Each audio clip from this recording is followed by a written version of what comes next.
Good morning students. आप अपने घर पर खुश होंगे, स्वस्थ होंगे और अपना हिंदी का कार्य भी जो हम ऑनलाइन स्टडी आपको घर बैठे दे रहे हैं वो भी अच्छे से कर रहे होंगे। तो बच्चों, आज मैं यानी कि आपकी कक्षा अध्यापिका जो हिंदी विषय की अध्यापिका हूँ, किरण यादव, आज फिर हिंदी विषय के अंतर्गत व्याकरण में वर्ण विचार में हम अनुस्वार, चंद्रबिंदु जिसको हम अनुनासिका बोलते हैं और पंचम अक्षर, इनके बारे में चर्चा करेंगे।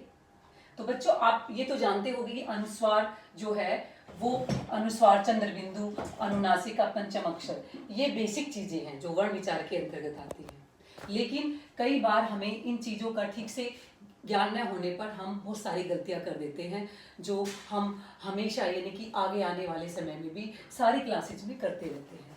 तो जो ये बेसिक कंसेप्ट है, इस विषय को समझना बहुत जरूरी है। पहले तो हम ये देखेंगे कि अनुस्वार होता क्या है। अनुस्वार, जैसे कि मैंने आपको पहले भी समझाया, पहली क्लासेस में भी, तो अनुस्वार की दो मात्राएं होती हैं। पहली मात्रा होती है ये जो अंक की मात्रा होती है, जिसको हम बिंदु बोलते हैं, और दूसरी मात्रा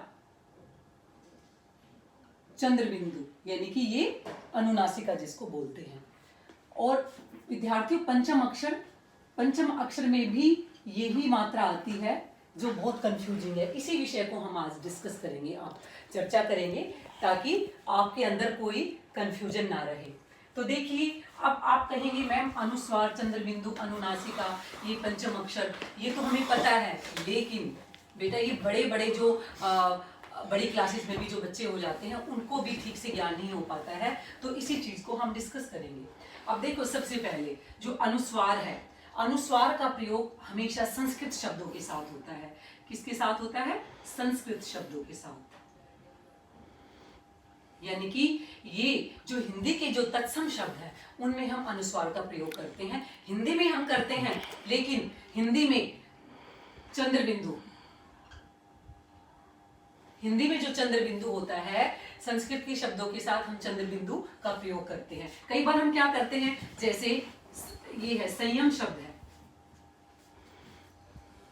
आप संस्कृत को ही मान लो, संयम है, या फिर हम जैसे लेते हैं चांद, हम चंद्रबिंदु अनुनासिका वाले में लेते हैं चांद, जहां। अब देखिए, आपको एक यहाँ पे ध्यान देने योग्य बात ये है कि हमने संयम पर यहाँ पर अनुस्वार का प्रयोग किया। ठीक है, तो संयम जो संस्कृत का शब्द है यानी कि तत्सम शब्द है, संयम के ऊपर हम चंद्रबिंदु नहीं लगा सकते हैं। लेकिन जो चंद्रबिंदु यानी कि जो हम जिसको अनुनासिका कहते हैं, चांद पर हम खाली अनुस्वार यानी कि जो बिंदु है उसका प्रयोग करते हैं, तो ये भी ठीक मान लिया जाता है। वैसे ठीक तो नहीं है, क्योंकि जो हिंदी का जो सही रूप है वो चांद में चंद्रबिंदु आएगा, लेकिन यहाँ पर हमने जो तद्भव रूप है हिंदी का, जो चंद्रबिंदु जो चांद हिंदी का शब्द है, उस पर हमने ये अनुस्वार लगाया यानी कि बिंदु लगाया, तो इससे काम चल जाएगा। लेकिन सही रूप तो क्या रहेगा? चांद ही रहेगा। अब देखिए, अगला जो शब्द है मैं आपको देती हूँ हंस। हंस जो शब्द है उस पे हमने अनुस्वार का प्रयोग किया, लेकिन अगर हम यहाँ पे एक शब्द आता है हंस, हंस पे हमने लगाया चंद्रबिंदु, और अब हंस और हंस ये तो बिल्कुल अलग शब्द हो गए, इनका अर्थ अलग निकल रहा है। तो देखिए, अगर आप यूं कहें कि हंस, जो हंस शब्द है, कि हम इसको हंस ही लिखें, तो इसका अनुनासिका में तो हमने चंद्रबिंदु लगाया, और हंस में हमने क्या किया? चंद्रबिंदु लगाया, तो हंस बना। तो हमेशा इसका प्रयोग, कभी आप ये करें कि हमने अनुस्वार, हमेशा हम चंद्रबिंदु का प्रयोग ना करके अनुस्वार का प्रयोग करें, तो ये भी ठीक नहीं है। इस गलतफहमी में मत रहना कि काम चल जाएगा हमारा, क्योंकि हिंदी में कई बार क्या होता है, जैसे गांव है, गांव शब्द में हमने चंद्रबिंदु लगाया, अनुनासिका आता है, चंद्रबिंदु आता है, लेकिन गांव में आपने देखा होगा हिंदी की बुक में कई बार ये अनुस्वार यानी कि बिंदु भी दिया होता है तो हमारा काम चल जाता है। लेकिन हिंदी का सही शब्द गांव माना जाएगा। तो मैं आपको इसलिए ये समझा रही हूँ कि चंद्र बिंदु का प्रयोग, सही जो प्रयोग है वो चंद्र बिंदु ही रहेगा, ना कि हम अनुस्वार लगा के यानी कि बिंदु लगा के उसका काम चला लेंगे। ये हमेशा ध्यान देने योग्य बातें हैं, क्योंकि संस्कृत के शब्द पर चंद्र बिंदु का प्रयोग होता है। जो संस्कृत के शब्द होते हैं वो चंद्र बिंदु का प्रयोग होता है, और जो तद्भव शब्द होते हैं, जो संस्कृत के शब्द हमने हिंदी में बिगाड़ कर ले लिए हैं, वो तद्भव शब्द होते हैं, उन पर हम चंद्र बिंदु लगाते हैं। आपने देखा होगा संस्कृत में कहीं पर भी चंद्र बिंदु का प्रयोग नहीं होता है। चंद्र बिंदु का प्रयोग हम केवल हिंदी में करते हैं, हिंदी के शब्दों पर करते हैं। जैसे अब हम आएंगे कि आप मैम ये पंचम अक्षर क्या होता है? पंचम अक्षर पर आते हैं, ये सारी जो तीनों जो हमने तीनों छोटे छोटे जो विषय लिए आपस में मिले जुले हुए हैं, और बड़ा ध्यान देने वाली बात है कि आप उनको ध्यान से समझेंगे तो ही समझ आएगा, नहीं तो कंफ्यूजिंग हो जाएगा। अब देखिए पंचम अक्षर क्या होते हैं। हमारे पास जो वर्णमाला है उसमें जो व्यंजन होते हैं, क ख ग, हलंत होगा सारा, घ अड़, च छ ज झ य, ट ठ ड ढ और अण,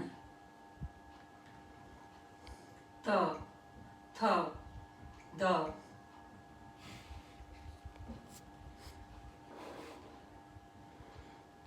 ध न, प फ ब भ और म। अब देखिए ये मैंने वर्ण लिखे हैं, यानी कि ये जो पंचम वर्ण है इनके बारे में बता रही हूँ। ये जो क है ये कवर्ग में आता है, इसको हम क्या कहते हैं? कवर्ग। च को चवर्ग, ट को टवर्ग, ट वाली जो फैमिली है, ट का जो परिवार है टवर्ग, और ट वाली को तवर्ग। तवर्ण, तवर्ण बोल देते हैं तवर्ग की बजाय, आप तवर्ण कर लो, चवर्ण। तवर्ण सही शब्द है। और ये पवर्ण, पवर्ग कह दो, तवर्ण कह दो, ये एक ही बात है, ठीक है। कवर्ग, चवर्ग, टवर्ग, तवर्ण, पवर्ग। तो आप देखिए जो क है, क इस काज की जो फैमिली है, क ख ग घ ड़, ये क है, ये इस परिवार का मुखिया है, ये सबसे बड़ा है, ये कवर्ग फैमिली का मुखिया है, नेता है। यहाँ पर च है, यहाँ पर ट है तवर्ग में, और तवर्ग में त है, पवर्ग में, ये पवर्ग में प है, ठीक है। और जो ये है जो पंचम वर्ण, इनको क्या कहते हैं? ये पांचवा वर्ण है। ये पहला वर्ण हो गया, दूसरा, ये पहला वर्ण, ये दूसरा, ये तीसरा, ये चौथा, और ये क्या हो गया? पांचवा। तो पंचम अक्षर यानी कि पंचम वर्ण, अक्षर मतलब वर्ण। वर्ण क्या होता है? भाषा की वो छोटी से छोटी इकाई जिसके टुकड़े नहीं हो सकते, खंड नहीं हो सकते, यानी कि ध्वनि का सबसे छोटा रूप क्या होता है? वर्ण होता है।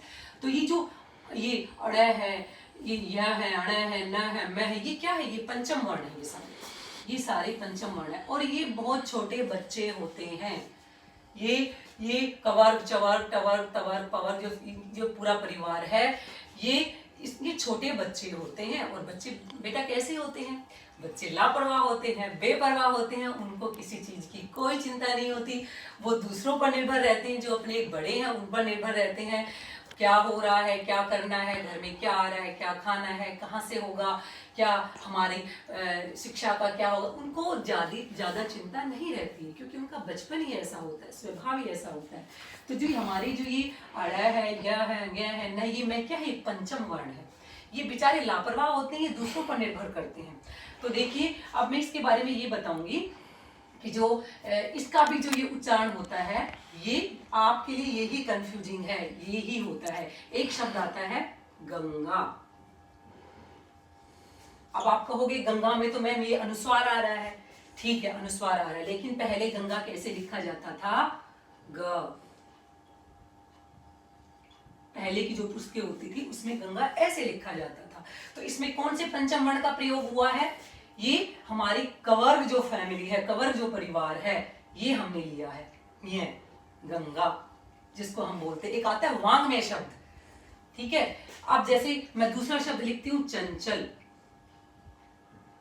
तो देखिए आपके लिए ध्यान देने योग्य ये बात है कि यहाँ पर हमने गंगा लिखा। अब ये उसी जो ये जो पंचम वर्ण है जिस परिवार का है उसी के साथ आएगा, उसी वर्ण के साथ आएगा। अब जैसे गंगा है, अब ये कौन सी फैमिली है, कौन सा परिवार है, कवर्ग, क ख ग घ ड़, तो गंगा है ये। तो यहाँ पर हमने ये ग है और आगे कौन सा शब्द है, ग, और ग किसका आ रहा है, कवर्ग, तो हमने ये ही लिया, इसका अंतिम वर्ण लिया, इसका अंतिम वर्ण लिया हमने। अब जैसे चंचल है, चंचल में क्या है, चंचल, ऊपर ये हमने ये अनुस्वार मान लो इसको, लेकिन हम कहेंगे इसमें कौन से पंचम वर्ण का प्रयोग हुआ है, पंचम अक्षर का प्रयोग हुआ, तो आप क्या कहोगे, इसके बाद कौन सा वर्ण आ रहा है, च आ रहा है, और च किस फैमिली का है, चवर्ग, यानी कि च छ ज ज है, और इसका अंतिम वर्ण क्या है, इसका पंचम वर्ण क्या है, य। तो इसको हम ऐसे भी लिखते हैं, कई बार देखा होगा,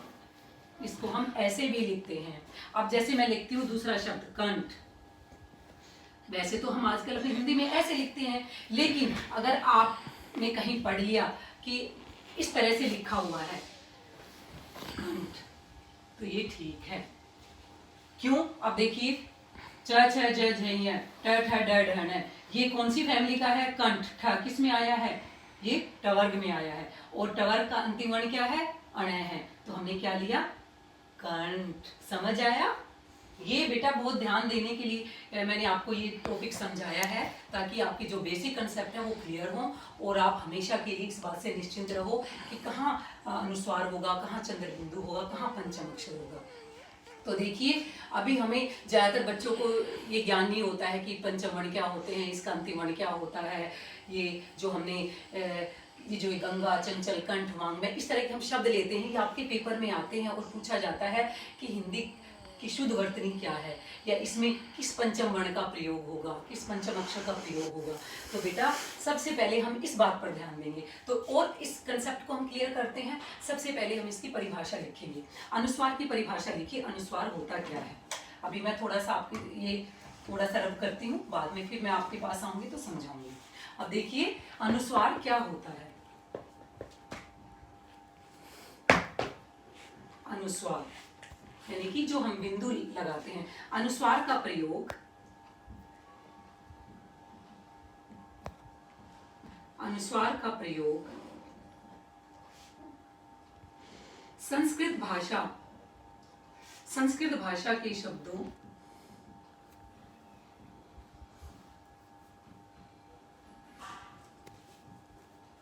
संस्कृत भाषा के शब्दों में अंग की मात्रा, अंग यानी कि स्वर में आते हैं ना, अ आ ई उ री, ए ओ अंग आह, तो ये अंग की मात्रा, अंग की मात्रा के साथ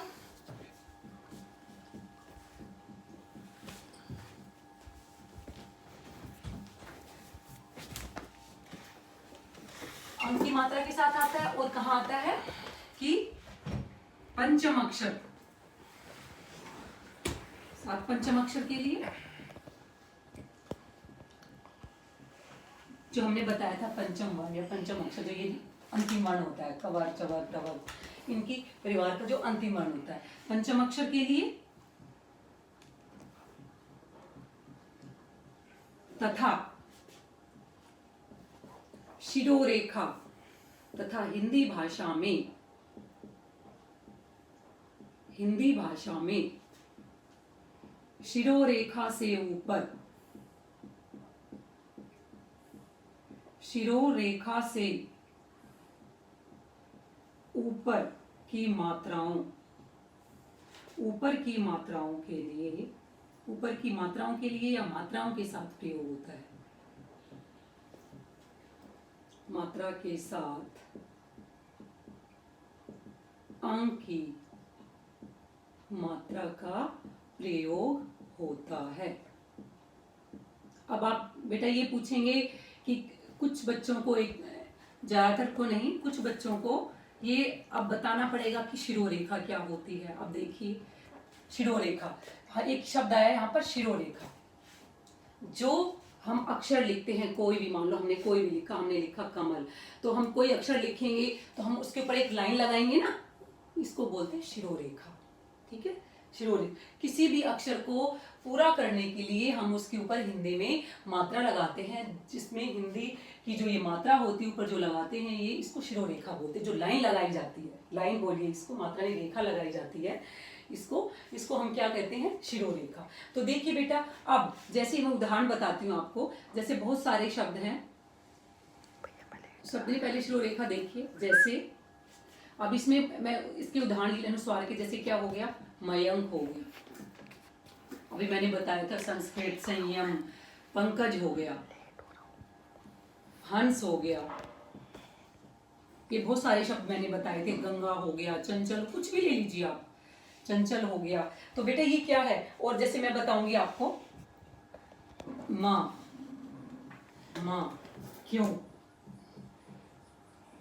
आदि, वो सारे। अब इसमें देखिए शिरोरेखा से ऊपर हमने बताया अनुस्वार का प्रयोग संस्कृत भाषा के शब्दों में अंक की मात्रा, जैसे बताया अंक की मात्रा के लिए होता है, जिसका उच्चारण ये न ये होता है। अब देखिए जो ये पांचवा जो माँ है, माँ का जो प्रयोग है वो हिंदी में सबसे ज्यादा होता है, अधिकतर होता है, क्योंकि ये माँ जो है पंचम वर्ण है, और ये पंचम अक्षर का जो ये है, ये मैं जो है, ये संस्कृत भाषा, जैसे संस्कृत भाषा के जो शब्द हैं, संयम, संस्कृत, या और भी बहुत सारे शब्द हैं, उनके लिए ये चारों जो होते हैं, ये भी आते हैं, प्रयोग होते हैं, लेकिन मैं का सबसे ज्यादा प्रयोग होता है।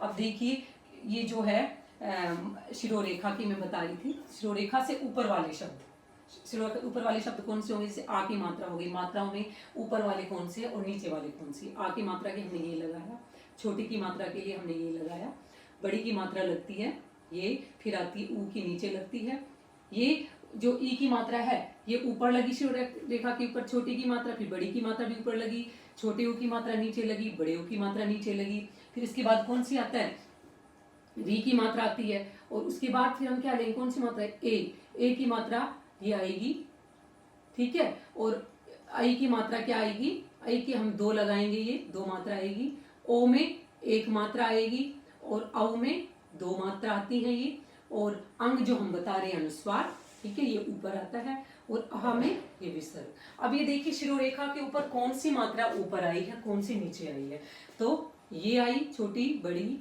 ठीक है, फिर ए ओ और अंक, ये शिरोरेखा से ऊपर। तो देखिए अनुस्वार का प्रयोग संस्कृत भाषा के शब्दों में अंक की मात्रा के साथ, पंचम अक्षर के लिए तथा हिंदी भाषा में शिरोरेखा से ऊपर जो ये मात्राएं आई, शिरोरेखा से ऊपर की मात्राओं के साथ अंक की मात्रा का प्रयोग होता है। जैसे अब मैं एग्जांपल देती हूँ आपको, माँ, अब ये जैसे माँ है, माँ में ये दो मात्राएं आई हुई हैं, ठीक है, दो मात्रा है आई की, तो हम इसमें अब इसमें कहाँ पे ये अनुस्वार का प्रयोग हो रहा है, हम इसमें चंद्र बिंदु का प्रयोग नहीं कर सकते हैं, ये ठीक नहीं है, क्योंकि इसमें अनुस्वार का प्रयोग होगा और ये शिरोरेखा से ऊपर आई है। जैसे मैं कहती हूँ क्यों, क्यों में हम क्यों है, क्यों में हम चंद्र बिंदु का नहीं करेंगे, क्योंकि ये शिरोरेखा से ऊपर है, और ये कौन सी मात्रा है, ओ, तो ये हम इसमें ये लगाएंगे, यानी कि अनुस्वार का प्रयोग हो रहा है, ठीक है। अब जैसे ये जो नीचे है, ये नीचे की मात्राओं का प्रयोग चंद्र बिंदु में होता है, अनुनासिका में होता है, शिरोरेखा से जो नीचे की जो मात्राएं होती है उसमें होता है, चंद्र बिंदु के लिए होता है, ठीक है। तो ये हमने देखा कि जो अनुस्वार का प्रयोग है वो यहाँ पर हो रहा है, शिरोरेखा से ऊपर की मात्राओं के साथ हो रहा है। अब इसको हम और ज्यादा समझने के लिए क्या करेंगे कि चंद्र बिंदु पर आएंगे कि चंद्र बिंदु का प्रयोग क्या होता है, चंद्र बिंदु क्या होता है, इसका जो मात्रा का प्रयोग है चंद्र बिंदु का, वो हम कहाँ कहाँ करेंगे।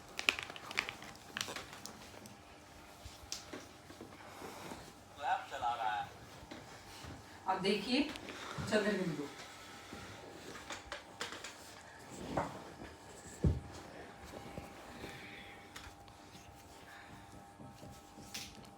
चंद्र बिंदु का प्रयोग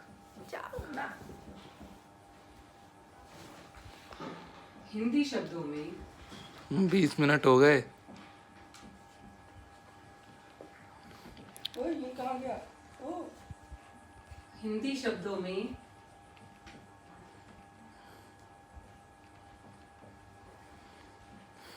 अंक की, ये जो अंक की मात्रा के, अंक की मात्रा के लिए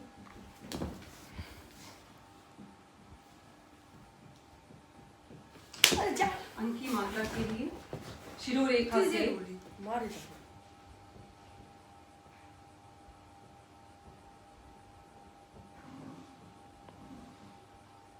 शिरोरेखा से ऊपर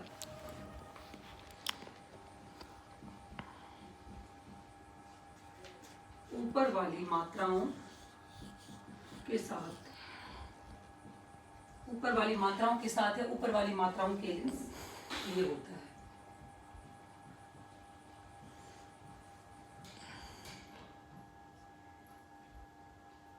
सॉरी, ऊपर नहीं, ऊपर तो हमने क्या लिखा था, अनुस्वार में लिखा था, नीचे वाली, नीचे, ऊपर अनुस्वार में आता है, नीचे आएगा इसमें। जैसे मैंने बताया था शिरोरेखा से नीचे जो आती हैं, ये तो ये छोटी ये हो गई, फिर ये बड़ी ये हो गई, फिर ये ऊ, फिर ये ऊ, छोटा ऊ, बड़ा ऊ नीचे आएगा शिरोरेखा से ऊपर, फिर री आएगा नीचे, फिर ये है मात्राएं सारी। अब जैसे ए है, ए ये हम ऊपर लेंगे, फिर आई भी ऊपर आएगी, फिर ओ है, ओ ऊपर आएगी, और औ ऊपर आएगा, फिर ये जो मात्रा है ये ऊपर आएगी और अंग नीचे आएगी। तो कितनी मात्रा हो गई देखो, आ की मात्रा हो गई, छोटे ऊ, बड़े ऊ, री, और ये ठीक है। तो ये मात्रा है जो नीचे वाली मात्रा है। हिंदी शब्दों में चंद्रबिंदु का प्रयोग हिंदी शब्दों में अंक की मात्रा के लिए शिरोरेखा से नीचे वाली मात्राओं के साथ होता है। इन मात्राओं के साथ हम क्या करेंगे, चंद्रबिंदु का प्रयोग करेंगे। जैसे मैं एग्जाम्पल लिखती हूँ, जैसे मुंह, आंधी, बांध, कहाँ। अब देखिए मुंह, यहाँ पे कौन सी मात्रा आ रही है, छोटी की मात्रा आ रही है, और हमने क्या प्रयोग किया, चंद्रबिंदु। ठीक है, हम किसकी बात कर रहे हैं, अनुनासिका यानी कि चंद्रबिंदु की बात कर रहे हैं। आंधी, आंधी में कौन सी मात्रा आ रही है, आ की मात्रा आ रही है, और हमने क्या किया, चंद्रबिंदु का प्रयोग किया। बांध, बांध में भी फिर आ की मात्रा आ रही है, और हमने, तो यानी कि आ के साथ छोटे ऊ, जो ये मात्राएं हैं, आ, छोटा ऊ, बड़ा ऊ, री, और ये आहा तो छोड़िए, तो संस्कृत का, ये तो संस्कृत के शब्दों के साथ लगता है। तो ये जो मात्राएं हैं, तो शिरोरेखा से जो नीचे हो गई, इनके साथ हम क्या करेंगे, इनके साथ हम चंद्रबिंदु का प्रयोग करते हैं, हमेशा चंद्रबिंदु का प्रयोग होता है। ठीक है, तो बच्चों इसको फिर मैं आगे, और अभी इसके बारे में और सारी बातें हैं जो आपको बताने योग्य हैं, बतानी चाहिए, लेकिन अभी मैं इसको यहीं पर ख़त्म करती हूँ। इस विषय को हम आगे और लेंगे, कल के सेशन में लेंगे।